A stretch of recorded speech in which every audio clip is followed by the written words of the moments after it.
न प्रहस्येति प्रयं प्राप्य नो द्विजेत प्राप्य नो तुजेत प्रियम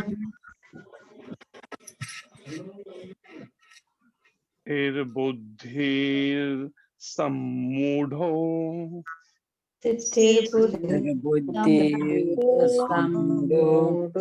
ब्रह्मविद ब्रह्मणि स्थितः ब्रह्मविद् ब्रह्मणि ब्रह्मणि स्थितः। पढ़िए आप से हुए। हरे कृष्ण प्रभु जी। हरे कृष्ण जी। न प्रहस्येत् प्रियं प्राप्य न उज्जेत प्राप्य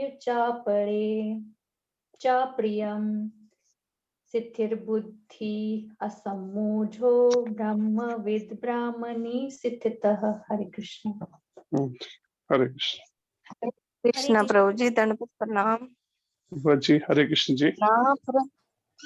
न प्रपश्यति प्रयं प्राप्य नोदीव चेत प्राप्य च प्रियं स्थिरबुद्धिर्सम्मूढो ब्रह्मविद् ब्रह्मणि स्थितः।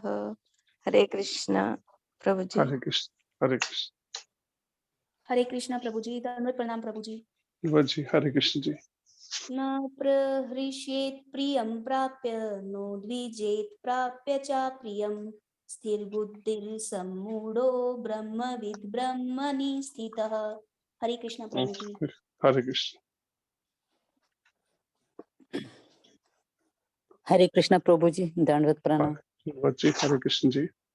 न प्रहस्येति प्रियं प्राप्य न उद्जेत प्राप्य च अप्रियं स्थिरबुद्धि असम्मूढो ब्रह्मविद् ब्रह्मणि स्थितः। हरे कृष्ण।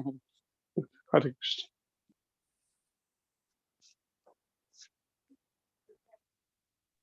हरे कृष्ण प्रभु जी, दंडवत प्रणाम। जी हरे कृष्ण जी।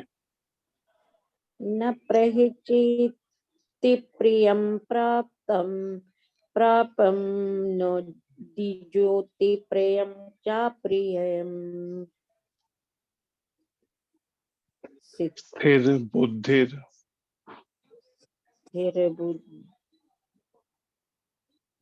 बुद्धिर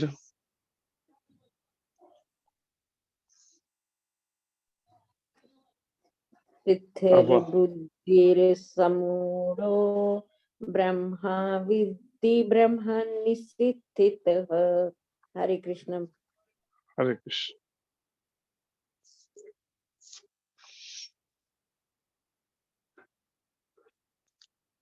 अनुवाद दोहराइए। जो न तो प्रिय वस्तु को पाकर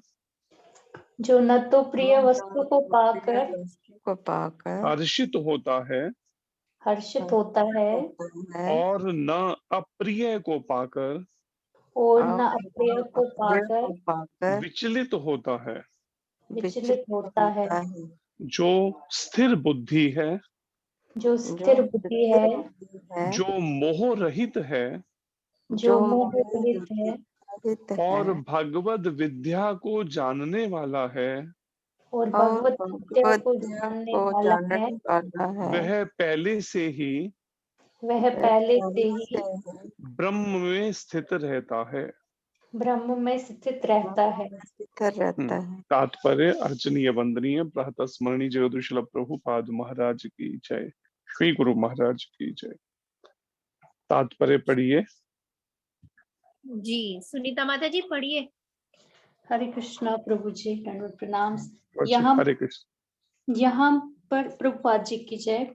तात्पर्य प्रभुपाद जी द्वारा यहाँ पर स्वरूप सिद्ध व्यक्ति के लक्षण दिए गए हैं। पहला लक्षण ये है कि उसमें शरीर और आत्म तत्व के तदात्मय का भ्रम नहीं रहता। वह ये भली भांति जानता है कि मैं ये शरीर नहीं हूँ, अपितु भगवान का एक अंश हूँ। अतः कुछ प्राप्त होने पर न तो उसे प्रसन्नता होती है और न शरीर की कुछ हानि होने पर शोक होता है। मन की ये स्थिरता स्थिर बुद्धि या आत्म बुद्धि कहलाती है। अतः वह न तो स्थूल शरीर को आत्मा मानने की भूल करके मोहग्रस्त होता है और न शरीर को स्थायी मानकर आत्मा के अस्तित्व को ठुकराता है। इस ज्ञान के कारण वह परम सत्य अर्थात ब्रह्म, परमात्मा तथा भगवान के ज्ञान को भलीभांति जान लेता है। इस प्रकार वह अपने स्वरूप को जानता है और पर ब्रह्म से हर बात में तदाकार होने का कभी यत्न नहीं करता। इससे ब्रह्म साक्षात्कार का या आत्म साक्षात्कार कहते हैं। ऐसी स्थिर बुद्धि कृष्ण भावना अमृत कहलाती है। हरे कृष्णा। Thank you. तो ये श्रीमद् भगवद गीता का 5वें अध्याय का 20वां श्लोक है। जैसे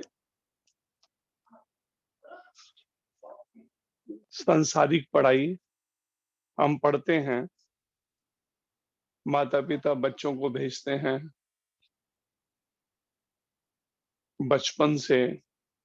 पहले तो होता था चलो 5 साल के बाद में उसको एडमिशन करवाया जाता था स्कूल में, लेकिन आज तो है कि 2.5 साल का बच्चा हो जाए या 3 साल का हो जाए, 2.5-3 साल तभी से शुरू हो जाता है उसका। पहले 1-2 साल उसकी प्रैक्टिस चलती है और फिर उसको प्रॉपरली क्लासेस शुरू हो जाती हैं उसकी। तो ऐसा किड्स के लिए और ये सब बने हैं जो। तो जैसे सांसारिक पढ़ाई में सब्जेक्ट्स हैं अलग अलग, मैथमेटिक्स है, साइंस है और इसके अलावा और सब्जेक्ट हैं, ज्योग्राफी है, फिजिक्स है, केमिस्ट्री है, बायो है। और लेकिन वो सारी पढ़ाई जिसको पढ़ने के बाद में सामान्यतः जनरली अगर आप देखेंगे, जो जितना अधिक भौतिक पढ़ाई पढ़ लेता है उतना ही उसका फॉल्स ईगो और अधिक स्ट्रांग हो जाता है, मिथ्या अहंकार और अधिक बढ़ जाता है, उसको एक अहंकार जैसा बन जाता है अपनी भौतिक पढ़ाई का। पहले के ऐसे कुछ उदाहरण हैं जिसमें अगर कभी कोई जैसे अकबर का भी लें, तो अकबर भी जिस समय में गया मीरा जी से मिलना चाहता था, जब उसे पता चला, पहले उसने तानसेन को सुना, तानसेन की उस सब सुरों को और उसके गायन को सुन के इतना प्रभावित हुआ, वो कहता मैंने लाइफ में कभी ऐसा नहीं सुना। तो तानसेन ने क्या कहा, तानसेन ने कहा अगर आप मेरे से इतना प्रभावित हैं तो अगर मेरी जो गुरु तुल्य है कभी उसको सुन लेंगे ना, जिसको मैं इतना, अगर मीरा को सुन लेंगे तो तुम तो मेरे को भी भूल जाओगे। मेरे ऐसे इसका मतलब मीरा इतनी वो है कि तुमसे भी अधिक। तो वो तानसेन कहते अगर वैसा नहीं निकला तो मैं तुम्हारा सिर कलम कर दूंगा। वो कहता मंजूर है, मैं जानता हूं कि जब तुम मीरा को सुनोगे कभी उनको गाते हुए तो तुम भूल जाओगे, लेकिन हाँ इतना जरूर है इस राजसी वेश में तुम नहीं जा सकते वहां पे। अगर वहां जाना है तो तुम्हें तो एक सादगीपूर्ण कपड़ों में जाना पड़ेगा, बिल्कुल से सादगीपूर्ण, अपना ये सब वेश हटाकर। और परिणाम, अकबर मीरा जी से मिलने के लिए तैयार हो गया इस तरह के उसमें। और जब उसने मीरा जी को सुना तो इतना प्रभावित हुआ वो वहां पर, उसने कुछ शायद कोई डायमंड का, हीरे का कुछ चढ़ाया भी वहां पर। और ठीक ऐसे ही और भी कई ऐसे आते हैं, उदाहरण आते हैं जिसमें अगर भगवान के जैसे शुद्ध भक्त हैं उनके पास जाने के लिए वो बहुत ही अहंकार छोड़ना पड़ता है सब। और जनरली किसी के पास थोड़ा बल हो, शरीर बड़ा स्वस्थ हो, थोड़ा उसका अहंकार हो जाता है। किसी के पास थोड़ा धन हो तो उस पैसे का अहंकार हो जाता है उसको। किसी के पास थोड़ी सी भौतिक पढ़ाई की डिग्रियां हो तो बस उसी के अहंकार में वो रहता है। ऐसे ही जब अकबर जो है शायद शिला सनातन गोस्वामी जी के पास गया तो तब भी अपने उसको छुपा के जाना पड़ा, उसके अपनी पहचान को। तो ऐसे कई इन बातों से समझना होगा कि भौतिक जो आज जिसको पढ़ाई ये जो कहा जाता है एजुकेशन, ये कैसी है एजुकेशन भौतिक? ये हमारे और अधिक देहात्म बुद्धि को, मिथ्या अहंकार को और अधिक बढ़ाती है। और हम कुछ डिग्रियां हासिल करने में सोचते हैं अपने को बड़ा कि हम देखो कितने इंटेलिजेंट है। लोग तो कहाँ थोड़ा सा पढ़ पाए, ग्रेजुएशन कर पाए या कुछ, हमने तो पीएचडी की है, हमने तो डॉक्टरेट की है। तो यहाँ पर इस बात को श्लोक समझना होगा। आज का जैसे ये श्लोक है कि मनुष्य जीवन का उद्देश्य जो है, या मनुष्य जीवन को कैसे जिया जाए, जीने का जो तरीका, ये शैली हमारे धार्मिक ग्रंथों में सनातन धर्म के बताई गई है। वो क्या है? धर्म, अर्थ, काम, मोक्ष। क्योंकि सारे लोग तो भगवत प्राप्ति करने के लिए अभी तैयार नहीं हैं। तो ऐसे में धर्म, अर्थ, काम, मोक्ष के तरीके से धर्म का विचार करते हुए जीवन को ऐसे जिया जाए। अर्थ, अपनी भौतिक आवश्यकताओं की पूर्ति करना, और काम, अपना इंद्रियों का तर्पण करना। कैसे करना है कि अंत में मोक्ष मिल सके, जन्म मृत्यु के चक्र से छुटकारा हो सके। इस तरह से जीवन को जिया जाए। तो वास्तव में इस संसार के कलेशों से, दुखों से, कष्टों से, व्याधियों से अगर छुटकारे का कोई तरीका है तो इन जो ये वैदिक ज्ञान है इसके अनुसार हो सकता है। वो भौतिक संसारिक डिग्रियों के द्वारा किसी को भी मोक्ष नहीं मिला, किसी को भी जन्म मृत्यु के चक्र से छुटकारा नहीं मिला, किसी को भी भौतिक क्लेशों से, हाँ मान सकते हैं कि थोड़ी देर के लिए उसने कुछ धन कमा लिया, उस भौतिक सुविधाएं या धन के द्वारा उसने कुछ इस तरह का जीवन जी लिया, सुख सुविधापूर्ण जीवन, लेकिन कितनी देर तक? एक मृत्यु के थप्पड़ के साथ वो सब धरा कर रह गए। हमने एक बुजुर्ग व्यक्ति को देखा शरीर छोड़ते हुए, तो भले अपने जीवन में बहुत बड़ी पोस्ट पर रहे हों और काफी वृद्ध हो गए। अब जब काफी वृद्ध हो गए, लेकिन तब भी उनका अपने बैंक बैलेंस के ऊपर इतना वो पकड़ बनाए हुए थे कि कभी पत्नी को भी वो नहीं करते थे, उसको भी इस चीज को डिस्क्लोज करना, या कभी गलती से भी चेकबुक पत्नी के हाथ लग जाए। लेकिन जब उन्होंने शरीर छोड़ा तो हमने क्या देखा, उनके तकिए के नीचे, सिरहाने के नीचे चेकबुक पड़ी हुई थी, लेकिन वो चेकबुक और वो बैंक बैलेंस साथ में ले जा नहीं सके।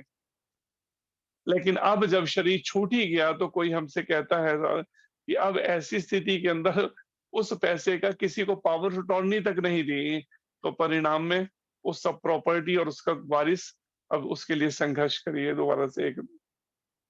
लेकिन जब तक रहे कैसे पैसे पे पकड़ बनाने की सोची, लेकिन अचानक शरीर छूट गया एक झटके में। अब शरीर छूट गया तो वो धन पड़ा हुआ है, धरे रहे सब रंगले बंगले, खाली बारा दरी रही। जोड़ जोड़ भर लिए खजाने, फिर भी तृष्णा अड़ी रही।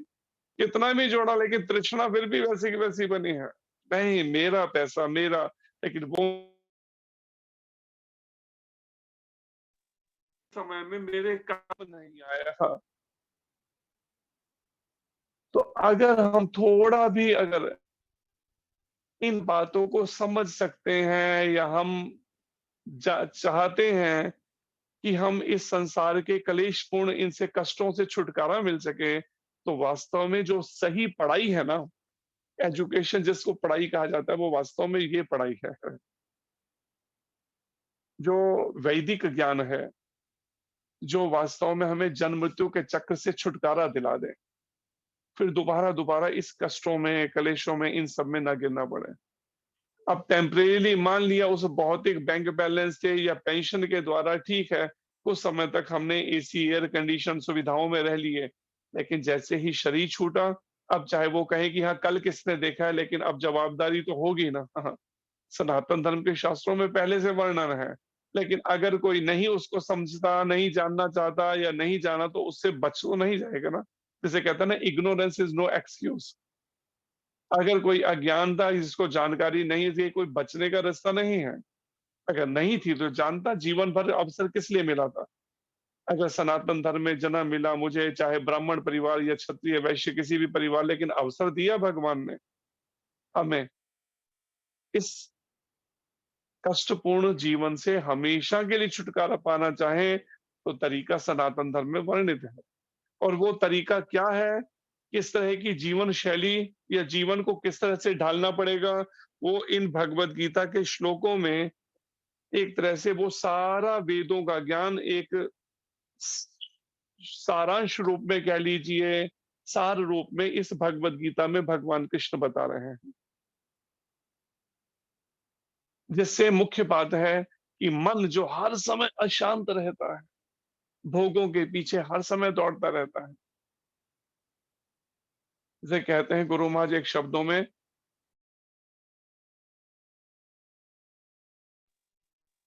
भोगों में उलझा मन तेरा और हरि नाम से दूर हुआ।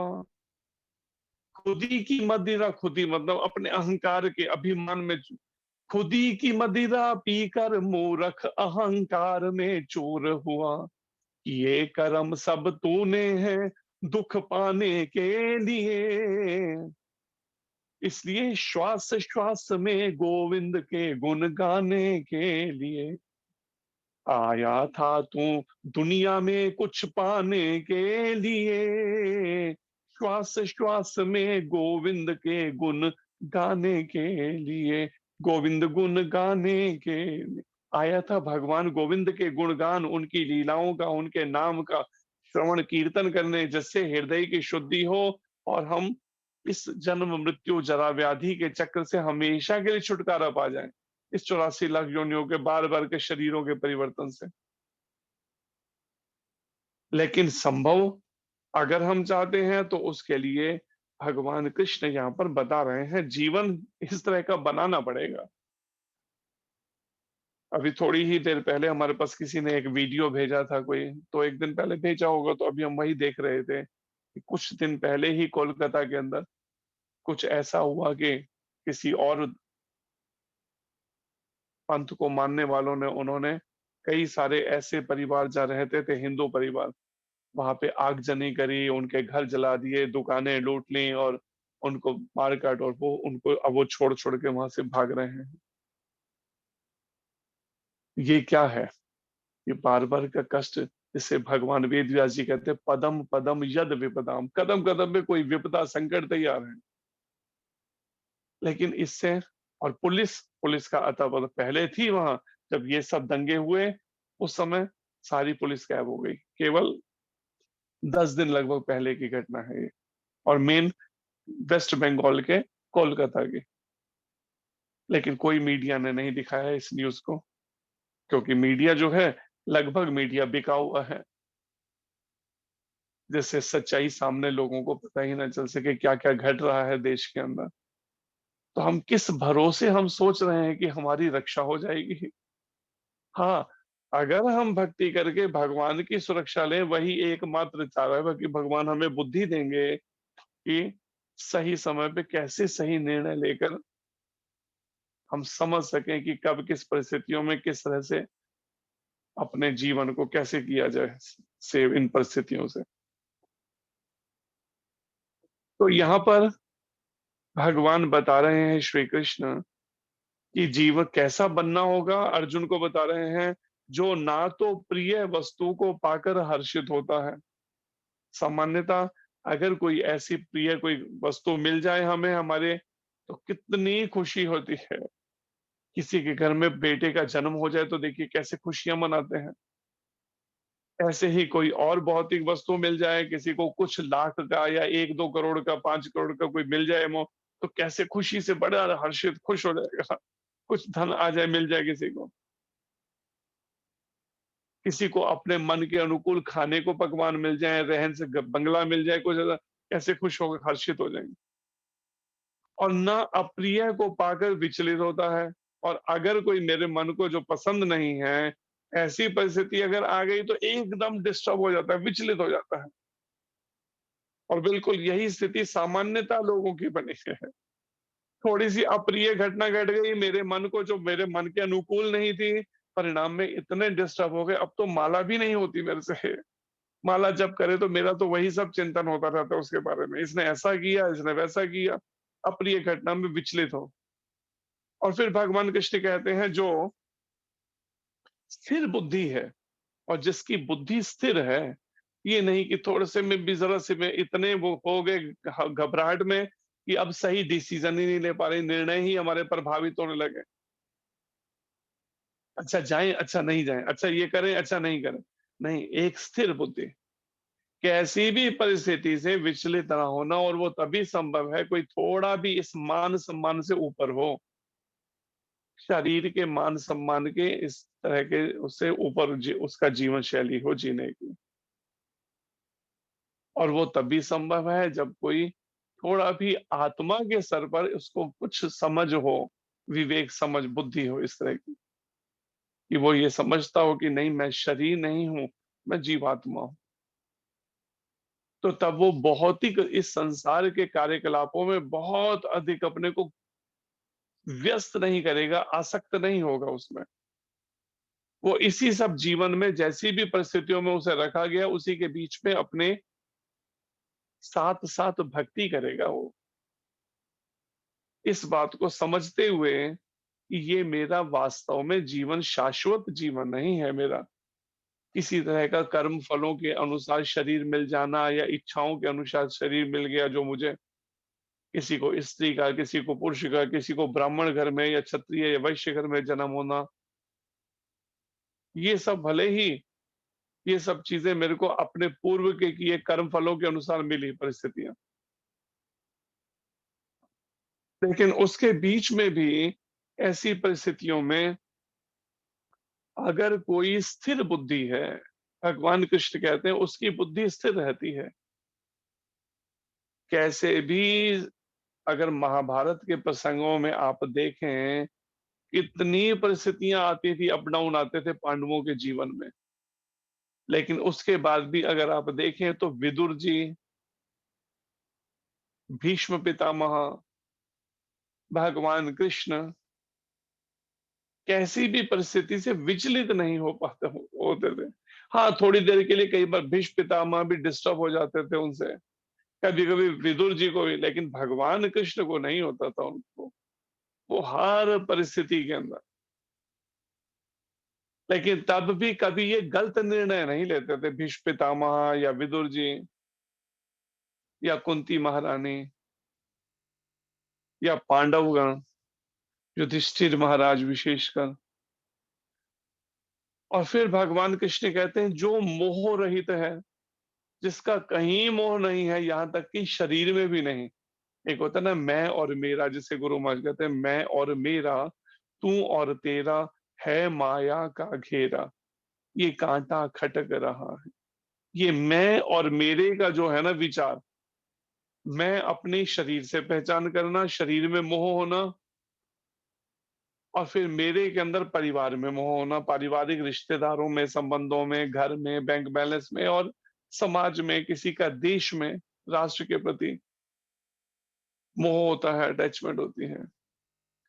ऐसे भी कुछ फौजी हैं जो उनके शरीर छूट गए पंजाब से, ऐसे कई हैं शरीर छूट गए, लेकिन उसके बाद भी अपनी ड्यूटी देते हैं तिब्बत सीमा के ऊपर या उसमें, और उनकी तनख्वाह आज तक उनके घर पहुंचती है। और जब भी कोई ऐसी दुर्घटना घटने वाली होती है, चाइनीज लोग अटैक करने, वो पहले से ही किसी न किसी फौजी को स्वप्न में बता देते हैं कि कल ये घटना घटने वाली है, इस तरह से वो लोग घुस जाएंगे या अटैक करेंगे। तो आज भी वो लोग पहरा देते हैं, उनकी ड्रेसेस बिल्कुल प्रेस करके रखी जाती हैं, उनके शूज बिल्कुल जो, मतलब इतनी अटैचमेंट रही उनकी राष्ट्र के प्रति, देश के प्रति या धर्म के प्रति, उनकी भावना जो भी जैसी रही, उन्होंने उस अटैचमेंट में रहे। उस कुछ लोग पारिवारिक अटैचमेंट में ही इस तरह से मोहग्रस्त रहते हैं इतने ज्यादा अटैच होते हैं, एक शब्द भी सुनने को तैयार नहीं उसे संबंध। कोई जरा सा अपमान या कुछ हो जाए बस मार काट को तैयार हो जाते हैं। जैसे बताया कलयुग के लोगों की बुद्धि कैसी समझ के होंगे लोग। 3 चीजों के लिए, जर, जोरू और जमीन के लिए मर मिटने को तैयार हो जाएंगे। इसके लिए, स्त्री के लिए, जमीन के लिए और धन के लिए, अपना जीवन तक, बस इतने तक ही उनकी बुद्धि होगी, बस इतने दायरे के अंदर। इससे ऊपर कुछ और सोच हो कि नहीं, ये जो शरीर है मल मूत्र की थैलियां भले हैं इनके अंदर, लेकिन आत्माएं जो इसके अंदर है वो भगवान कृष्ण की अंश हैं। मुझे उस आत्मा को जानने समझने के लिए लगना है अपने जीवन में, जो मुझे समय मिला है जीवन में। लेकिन जब हमारी वैसी विचारधारा सोच नहीं रहती, हम जानबूझकर पहले इंद्रियों को और मन को इस तरह के आत्मा और परमात्मा के ज्ञान को समझने से हटकर और कार्यों में लगाते हैं, बस वहीं से ही हमारा मोह बनना शुरू हो जाता है। जिन जिन कार्यों में लगाते हैं, किसी ने परिवार में लगाया तो वहां मोह बनेगा, किसी ने धन में लगाया अपने समय को, इंद्रियों को, मन को, तो उसका पैसे में मोह बन जाता है।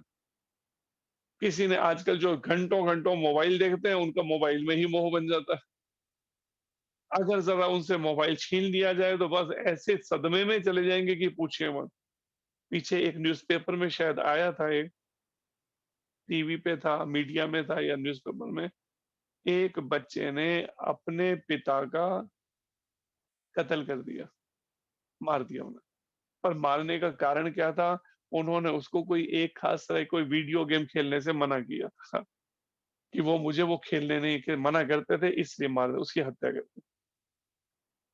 एक बच्चे ने 50 रुपए के कारण से अपने पिता का वो कर दिया, पिता या माँ को।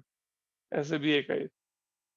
तो इससे पता चलता है कितना प्रबल मोह उनका उन भौतिक वस्तुओं में पड़ा है, या कुछ का भौतिक उन सब व्यक्तियों में ही, शरीरों में पड़ा है मोह, और किसी का इस खुद के ही शरीर में ही मोह पड़ा हुआ है। इतना ज्यादा अटैचमेंट है कि कोई जरा सा एक शब्द नहीं बोल सकता उन्हें। जरा से कोई बात क्या बोल दी, बस पारा चढ़ गया उस समय। इससे पता चलता है कि कितनी प्रबल उनकी देहात्म बुद्धि है। और यहाँ पर भगवान कृष्ण जो समझा रहे हैं अर्जुन को कि जो मोह रहित है और भगवद विद्या को जानने वाला है, जिसमें कोई बिल्कुल ऐसा कोई मोह नहीं है, और भगवद विद्या को, जो भगवान से संबंधित विद्या है, क्या विद्या है? आत्मा और परमात्मा के संबंध को जानना, उस जीवात्मा के परमात्मा से संबंध रिश्ते को जानना। उसको जो जानने वाला है, भगवान कृष्ण कहते हैं वह पहले से ही ब्रह्म में स्थित रहता है। वो पहले से ही उस ब्रह्म के ज्ञान में, उस ईश्वरीय ज्ञान में पूरा ठीक स्थित रहता है उसमें, कि कैसे भगवान सर्वव्यापक हैं और मैं उनका अंश हूं, और उसमें वो उन केवल भगवत प्रसन्नता के लिए ही अपने फिर सारे कार्य करता है। और फिर प्रभुपाद जी समझा रहे हैं यहाँ पर कि यहाँ पर स्वरूप सिद्ध व्यक्ति के लक्षण दिए गए हैं। हम कहते हैं ना सेल्फ रियलाइज सोल, या स्वरूप सिद्ध व्यक्ति, कई बार ये शब्द सुना होगा, लेकिन ये होता कौन है स्वरूप सिद्ध व्यक्ति? कैसा होता है ये? आखिर हम में और उसमें अंतर क्या होता है? कैसे समझें कि ये स्वरूप सिद्ध है कि नहीं है? तो यहाँ पर इसका उत्तर भगवान कृष्ण बता रहे हैं कि स्वरूप सिद्ध व्यक्ति की पहचान क्या है, कि वो ना तो प्रिय वस्तु को पाकर हर्षित होता है, ना अप्रिय को पाकर विचलित होता है। जो स्थिर बुद्धि है, जो मोह रहित है तथा भगवद विद्या को जानने वाला है, वो वास्तव में स्वरूप सिद्ध व्यक्ति है। अब विचार कीजिए, जो आत्मा या परमात्मा को जानना चाहते हैं, जो भगवान को प्राप्त करना चाहते हैं, उनको अपना स्वभाव इस तरह से बनाना पड़ेगा जो यहाँ पर भगवान कृष्ण बता रहे हैं। ये बार बार छोटी छोटी भौतिक वस्तुओं से, आज मेरे मन के अनुकूल कुछ हो गया तो मैं खुशी से नाचने लगा, और वहीं दूसरे अगले ही पल अगर मेरे अनुकूल मन के अनुसार नहीं हुआ, मेरी बात को किसी ने नहीं माना, काट दिया, तो परिणाम में उसी समय में इतना अशांत हो गया, विचलित हो गया।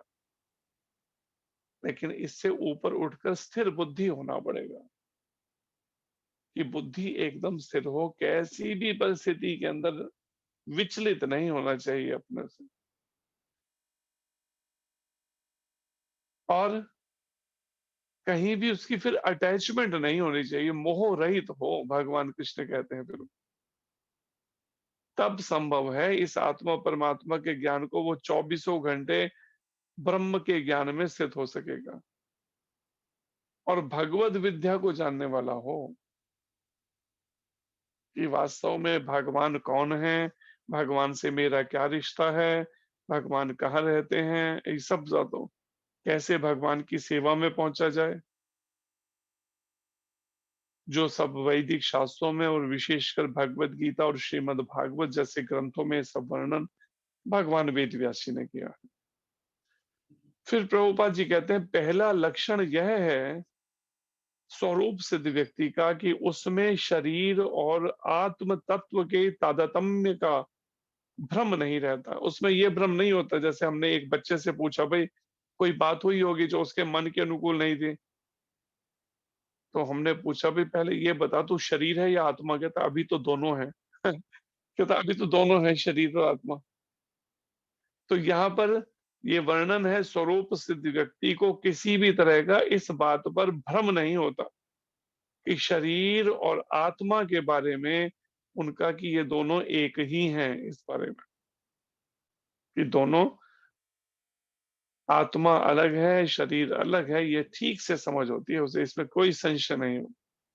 वह यह भली भांति जानता है कि मैं यह शरीर नहीं हूं अपितु भगवान का एक अंश हूं।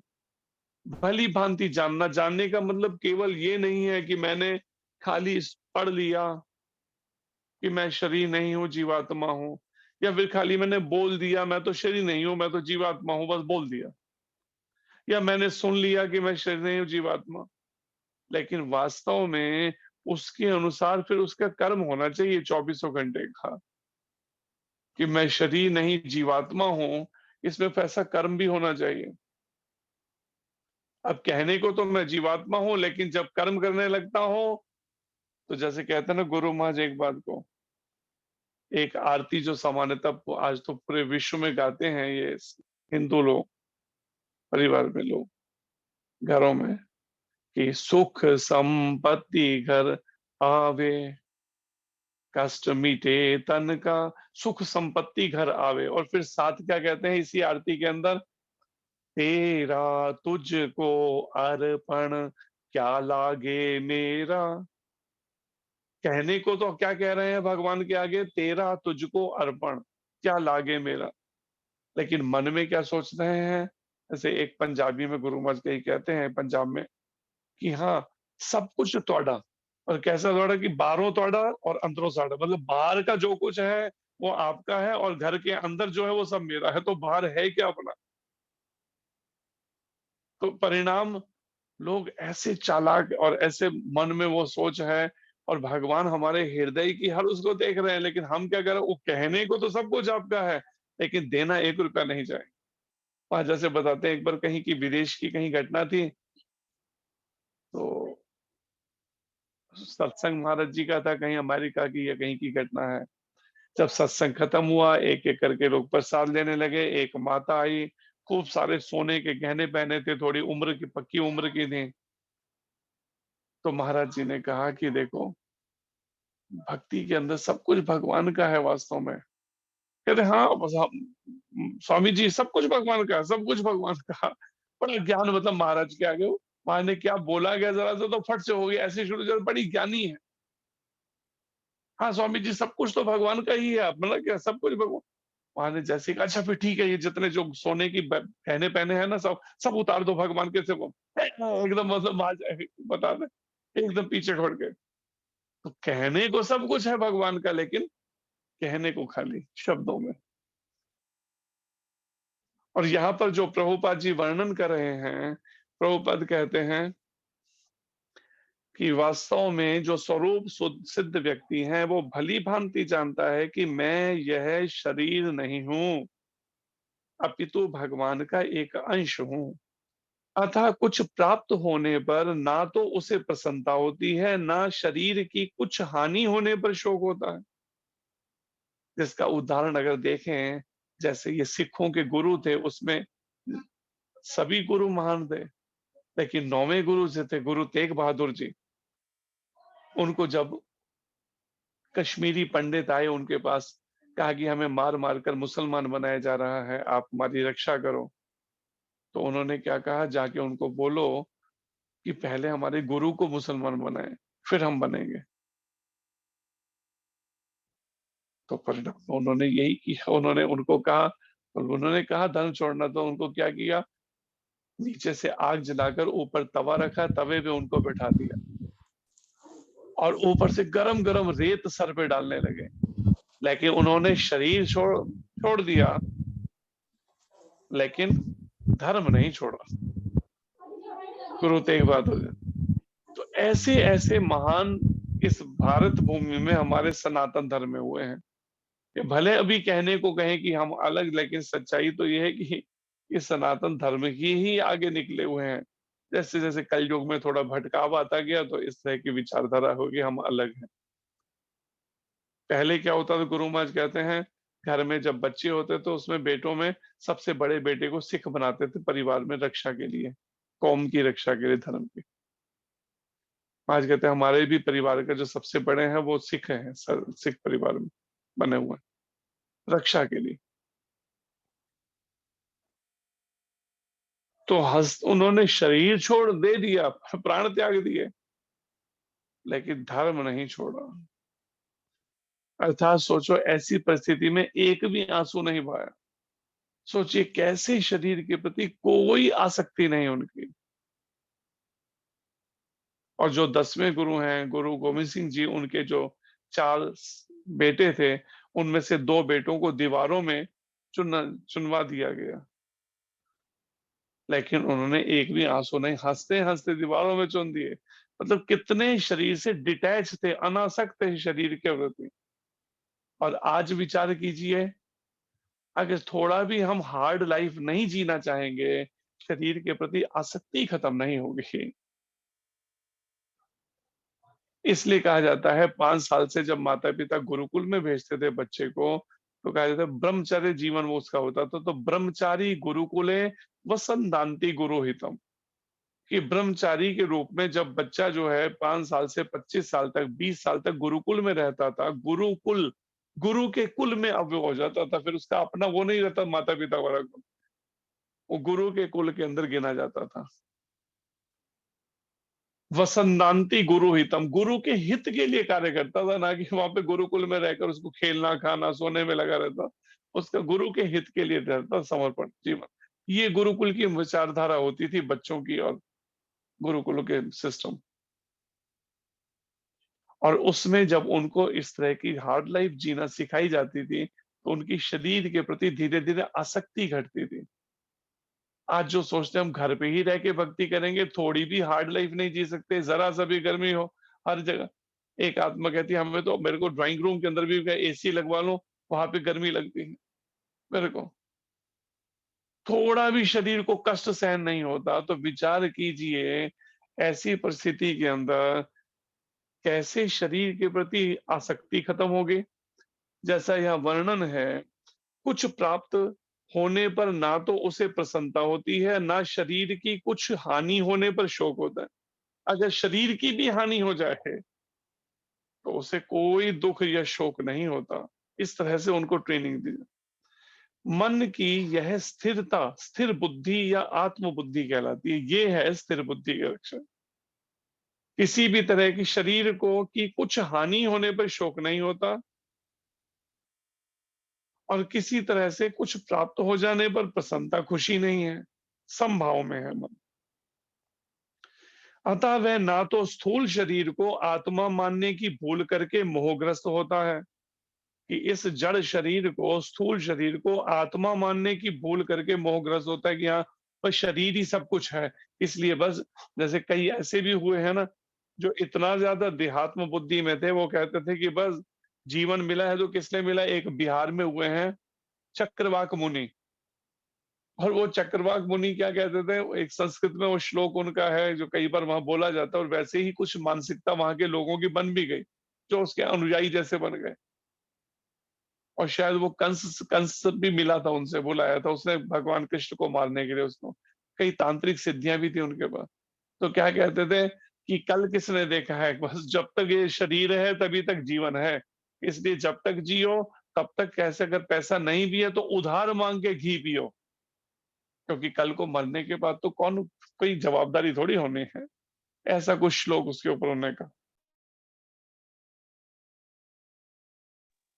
यहाँ पर ये बात को प्रभुपाद जी कह रहे हैं समझाते हुए, वास्तव में ना तो शरीर को स्थायी मानकर आत्मा के अस्तित्व को ठुकराता है वो, कि आत्मा नाम की कोई चीज नहीं है, बस शरीर ही सब कुछ है।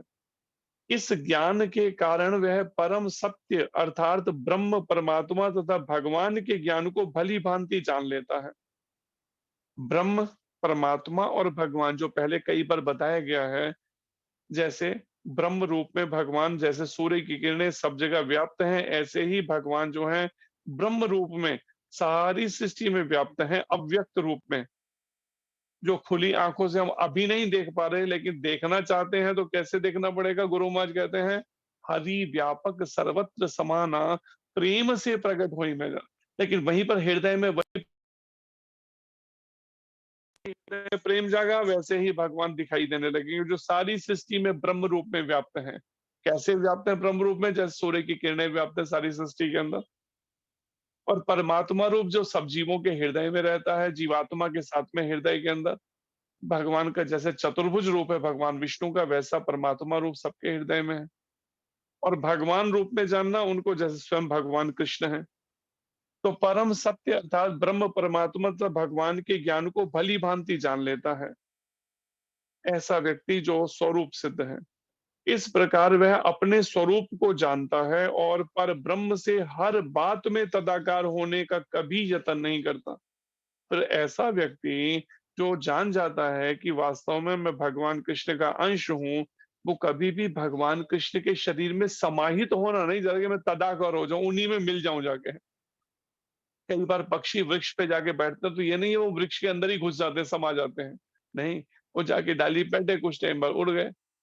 ऐसे ही जीवात्मा जो है भगवान की प्राप्ति करने में जो लगते हैं, तो उसमें ठीक है कि वो प्रकाश में जैसे धूल के कण घूमते हैं, सूर्य की किरणों के कई बार देखें ध्यान से, ऐसे कुछ आत्माएं जो चाहती हैं उनमें तदाकार होना, कुछ देर के लिए उस प्रकाश में रहती हैं, लेकिन फिर उन्हें वास्तव में भक्ति करनी पड़ेगी, तब भगवान का धाम मिल सकता है। और जो भगवान के रूप को ही नहीं मानते वो तो कभी धाम में कैसे जाएंगे, जब भगवान का रूप ही नहीं तो धाम को कैसे मानेंगे। क्योंकि भगवान तो अपने धाम में नित्य लीला करते हैं, गोलोक वृंदावन धाम में भगवान श्री कृष्ण। लेकिन जब कोई भगवान श्री कृष्ण को भगवान ही नहीं मानता होगा या ईश्वर को निराकार मानता होगा, वो तो कभी धाम में नहीं जा सकता।